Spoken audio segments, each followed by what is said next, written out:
हरे कृष्णा। श्रीला प्रभुपाद वाणी की जय। 16 मई। जब हम आध्यात्मिक दृष्टि से पूर्ण हो जाते हैं तो हम आध्यात्मिक जगत में रहने के लिए एक उपयुक्त आध्यात्मिक शरीर विकसित करते हैं। आध्यात्मिक जगत में ठीक वैसी ही चीज़ें हैं जैसा कि हम यहाँ देखते हैं, जैसे कि भूमि, जल, पेड़, पक्षी, जानवर, मनुष्य आदि।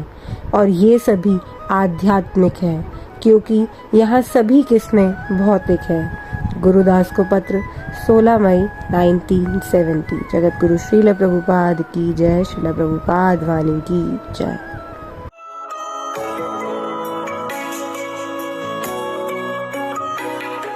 प्रसन्नात्मा न सोचती न कांक्षति समस्त सर्वेषु भूतेषु।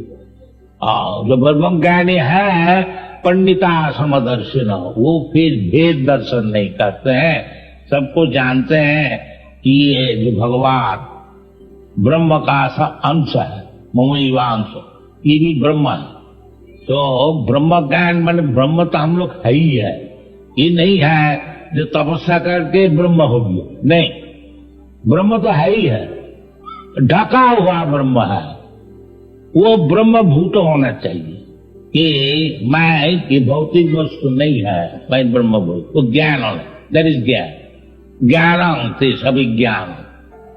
तो वो ब्रह्म ज्ञान होने का पश्चात समस्त सर्वेषु भूतेषु तब जाकर के भगवत भक्ति शुरू होती है। मद भक्ति लभते परा, ये सब है। इसलिए भगवान कहते हैं मनुष्यानाम सहस्रेषु कश्चित् जदति सिद्ध। एक तो ब्रह्म ज्ञान होना ही बड़ा मुश्किल है, अब ब्रह्म ज्ञान हो करके लाभ करके थोड़ी ब्रह्म स्थिति होनी चाहिए। वो ब्रह्म स्थिति है भगवत भक्ति। मांच व्याभिचारिणी भक्ति जोगे न जा सेवते सगुणान समतित्वतान ब्रह्म भूयाग। केवल ब्रह्म ज्ञान होने से नहीं होगा, ब्रह्म स्थिति होनी चाहिए। जो ब्रह्म स्थिति क्या चीज है? भगवत भक्ति। मांच व्याभिचारिणी भक्ति जोगी न जात सगुणान समत। वो उनसे फिर भौतिक गुण से कुछ संपर्क ही नहीं रहा, कभी तो ब्रह्म ज्ञान ठीक हो। यदि भौतिक गुण से हमारा संपर्क रहा, समझ लीजिए हम ब्राह्मण ही हो गया। हाँ, भौतिक गुणों में सत्व रज तम गुण, तो ब्राह्मण का सतगुण में स्थिति है।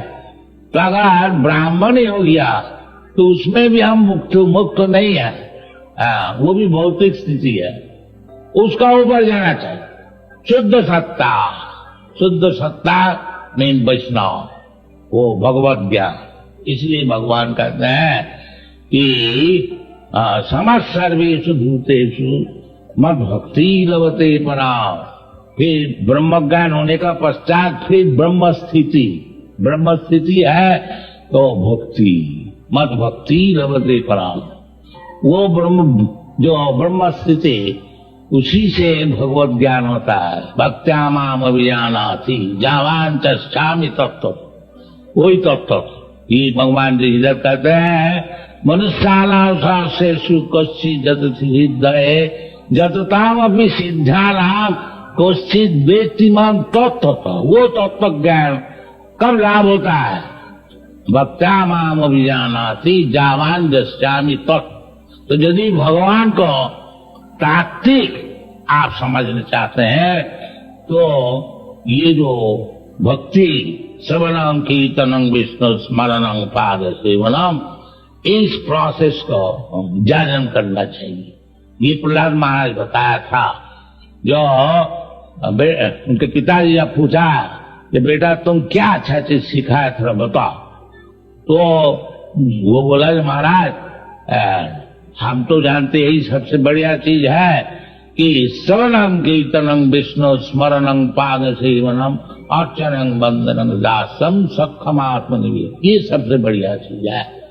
ये सब समय भगवान का विषय सुनना चाहिए। श्रवण सुनते सुनते सुनते सुनते सिद्धता सकता कृष्ण। यदि भगवान की कथा आप सुने सब समान। सिन्नतांग सकता कृष्ण पुण्य श्रवण कीर्तन। केवल आप समझे और न समझे, यदि भगवान की कथा आप श्रवण करेंगे तो आप पुण्यवान होंगे। पुण्य श्रवण की, जो भगवान की कथा कीर्तन करेंगे और यदि भगवान की कथा सुनेंगे, दो ही पुण्यवान हो जाएगा। और जब पुण्यवान हो जाएगा, इसका पाप नहीं रहेगा। जेषाम तो अंतगतम पापम जनानां पुण्य कर्माणा ते दंडमहो निर्मुक्त भजन्ति मां। इसलिए श्रवण कीर्तन बहुत ही जरूरी है।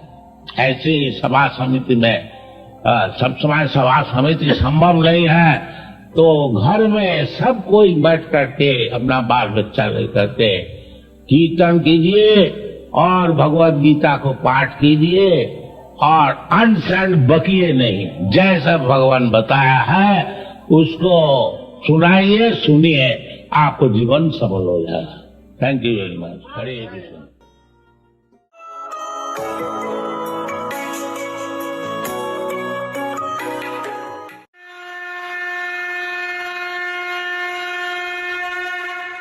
हरे कृष्ण। भगवद गीता अध्याय 1 श्लोक संख्या 24। संजय उवाच एवं मुक्तो ऋषिकेशो गुडाकेशेन भारत सेनयोरुभयोर्मध्ये स्थापयित्वा रथोत्तमम्। संजय ने कहा, हे भरतवंशी, अर्जुन द्वारा इस प्रकार संबोधित किए जाने पर भगवान कृष्ण ने दोनों दलों के बीच में उस उत्तम रथ को लाकर खड़ा कर दिया। स्थापयित्वा रथोत्तमम्। उत्तम रथ, तो इसको जानते, उत्तम रथ का मतलब क्या है? देखिए, एक तो इसका अर्थ ये उत्तम रथ, क्योंकि ये रथ अग्नि देव ने दिया था। देवताओं की चीजें उत्तम होती है, वो हम मनुष्य जैसी लो क्लास चीजें नहीं यूज कर सकते। यहाँ पे आप द फाइनेस्ट, आप बेस्ट चावल लेके आइए, ऑर्गेनिक बेस्ट दूध लेके आइए, बेस्ट घी लेके आइए, बेस्ट सोना लेके आइए, कपड़ा लेके आइए। सब थर्ड क्लास है देवताओं के। वो जो यूज करते हैं उनके सामने थर्ड क्लास है, उनके पास और अच्छा है। तो वो देवताओं द्वारा दिया हुआ रथ है, ये अग्नि देव ने रथ दिया है। दूसरा ये भी दे सकते हैं, रथोत्तमम, ये उत्तम रथ है क्योंकि इस पे बैठे कौन है? भगवान कृष्ण। तो भगवान कृष्ण जहां बैठ जाए उत्तम हो ही जाएगा। सर्वोत्तम है वो, तो जहां बैठ गए वो तो उत्तम होना है। तो अर्जुन ने कहा कृष्ण से, हमने देखा कुछ श्लोकों पहले कि युद्ध प्रारंभ होने से पहले मैं देखना चाहता हूं कृष्ण कौन कौन लड़ने आया है। दुर्बुद्धेर धार्तराष्ट्राण। ये जो कम बुद्धि वाला दुर्योधन है, इसको कौन कौन सपोर्ट कर रहा है? वो भी कम बुद्धि वाले होंगे ना। अगर कोई व्यक्ति आपको बोल रहा है कि मैं, देखो मेरे पास हथियार है, बंदूक है और मैं ये मंत्री को मारने जा रहा हूं, तुम भी चलो मेरे साथ, तुम देखना। आपको क्या जेल में जाना है? उसके साथ घुसो। अरे वो तो जा रहा है, वो पकड़ा जाएगा, आप साथ में जेल में चला जाएगा।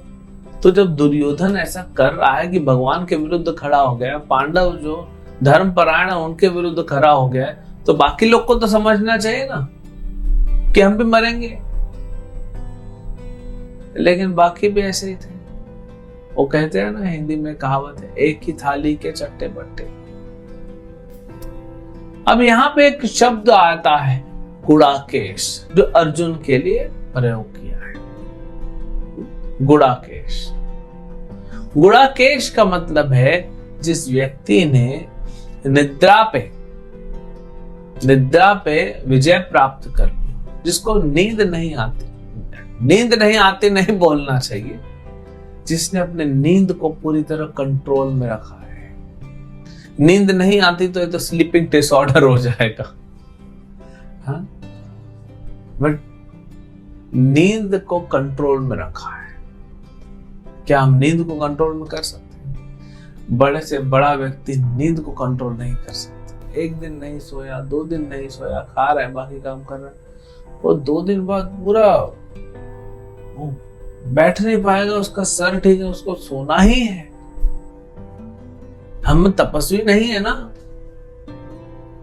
तो अर्जुन ने अपने निद्रा पे विजय प्राप्त किया, इसीलिए अर्जुन का एक नाम पड़ा था गुड़ाकेश। अब नींद का मतलब होता है तमोगुण। नींद मतलब आलस्य, निद्रा, ये सब तमोगुण है। तो यहां पे क्या कह रहे हैं, जिसने तमोगुण पे विजय प्राप्त की। संजय क्यों ये शब्द यूज कर रहे हैं? अर्जुन ने तो ऑलरेडी तमोगुण पे विजय प्राप्त कर ली है।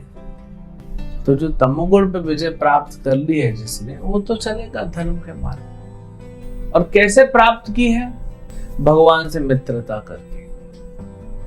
अगर ये पूरी जगह पे अंधेरा हो जाए, अंधेरे को कैसे दूर हटाएंगे? ओम मित्राय नमः, मित्र को बुलाएंगे। मित्र सूर्य का भी एक नाम है मित्र। ओम मित्राय नमः, तो सूर्य को बुलाएंगे। सूर्यदेव को नहीं बुलाएंगे, जल जाएगा सब कुछ। इस सूर्य अपनी प्रकाश को भेजेंगे, अपनी ऊर्जा को भेज देंगे, तो उजाला हो जाएगा। तो सूर्य से मित्रता करना पड़ेगा। सूर्य क्या है, चंद्र क्या है, तो सब टेम्पररी है। आज है, कल नहीं है। यहां तो ब्रह्मलोक भी नहीं रहने वाला है।